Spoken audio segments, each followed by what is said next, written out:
ନା 4ଟା ରାତିରେ ଉଠି ମୁଁ ଭାବୁଥିଲି ଜଗନ୍ନାଥ ଜୟ ଜଗନ୍ନାଥ ଆମ ଓଡ଼ିଶାର ଜଗନ୍ନାଥ। ମୁଁ ଆଜି ଗୋଟେ ମନ ଭିତରେ ସଂକଳ୍ପ ନେଇଛି ଆଜି ମୋଦିଜୀଙ୍କ ଠାରୁ ଗୋଟେ ଅଟୋଗ୍ରାଫ ମାଗିବି। ପାଇଲା ପରେ କାହା କାହାକୁ ଜଣେଇଲେଣି ସମସ୍ତେ ମାନେ ଏମିତି ତ ମତେ ମିଡ଼ିଆ ଭାଇ ମାନେ କୁଆଡ଼େ ଛାଡ଼ି ବି ଦେଇନାହାନ୍ତି। ଏତେ ମୋଠୁ ମାନେ ନେଲେଣି ଅଟୋଗ୍ରାଫର ଫଟୋ ଏତେ ମୋଠୁ କଥା ବାଇଡାଟା ନେଉଛନ୍ତି। ଆଉ ମୁଁ ତ ଘରକୁ ବି ଯାଇପାରୁନି। ମୁଁ ବନ୍ଧୁବାନ୍ଧବ କେମିତି କହିବି ଫୋନ ତ ମୋ ହାତରେ ନଥିଲା ସକାଳୁ। ଆଉ କିଛି ଦୁଃଖ ରହିଗଲେ ନା ପ୍ରଧାନମନ୍ତ୍ରୀ ଜଣେଇ ପାରିଲେନି?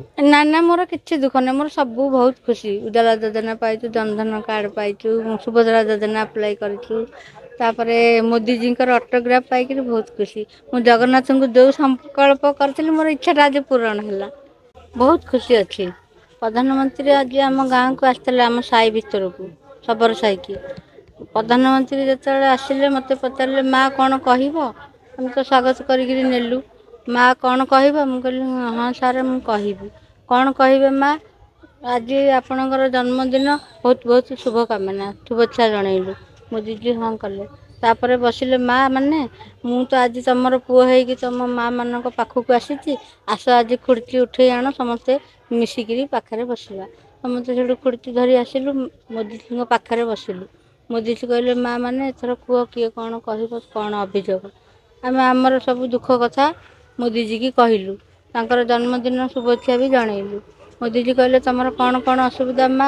ଆମର ମୁଁ ମୋ ନାଁ ପଚାରିଲେ। ନାଁ କହିଲି ମଞ୍ଜୁ ନାୟକ, ଗାଡ଼କଣ ଘର, ଉପର ଶବର ସାହି, ବାସନ୍ଦା ମୁଁ।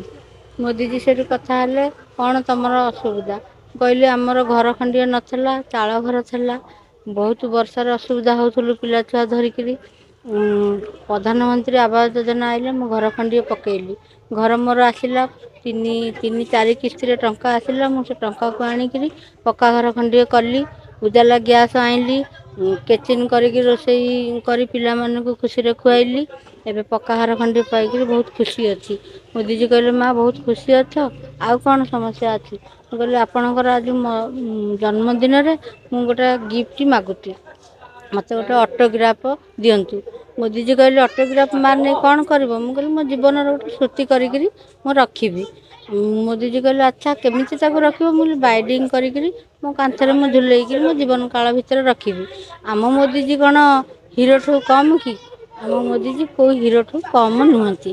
ମୋଦିଜୀ ସେଠୁ ବହୁତ ଖୁସି ହେଲେ, ହସିଲେ। ଚା ବିସ୍କୁଟ ଆମ ସାଥିରେ ସେୟାର କରିକିରି ଖାଇଲେ, ହାତ ବି ମିଳେଇଲେ।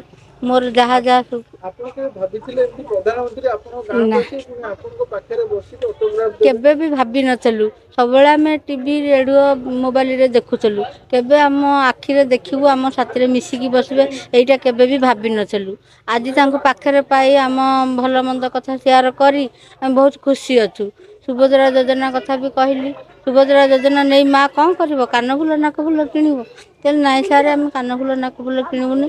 କିଛି ପଇସା ପିଲାଙ୍କ ପରିବାରଙ୍କୁ ଧରିକିରି କିଛି ଉନ୍ନତିରେ ଲଗେଇବୁ।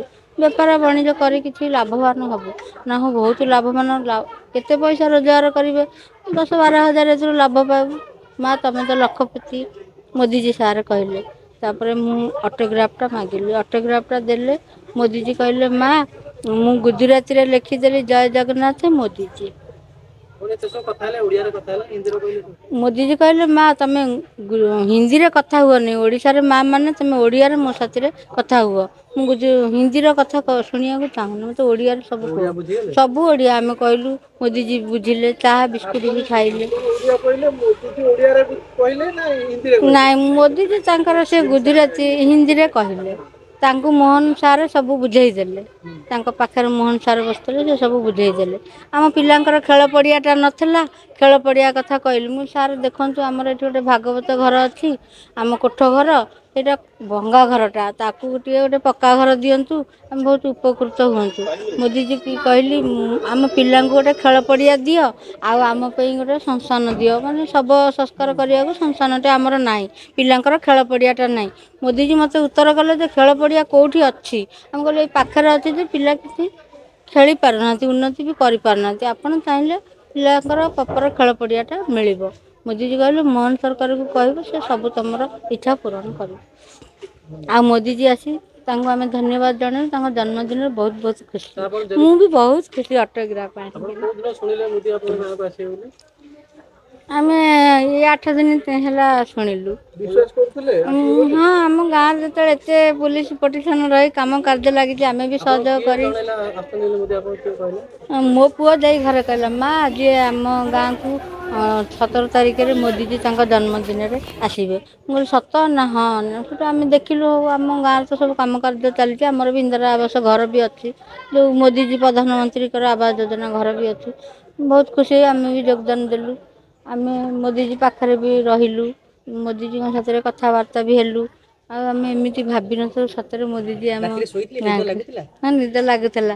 ମୁଁ ଯେତେବେଳେ ଆଜି ଘରୁ ବାହାରିଲି କାଲି ନିଦ ହେଇଗଲା, କିନ୍ତୁ ଆଜି ଆପଣ ଅଟୋଗ୍ରାଫ ରଖିଛନ୍ତି, ଆଜି ନିଦ ଅଟୋଗ୍ରାଫ ହବ ନା ରଖେ। ହବନି?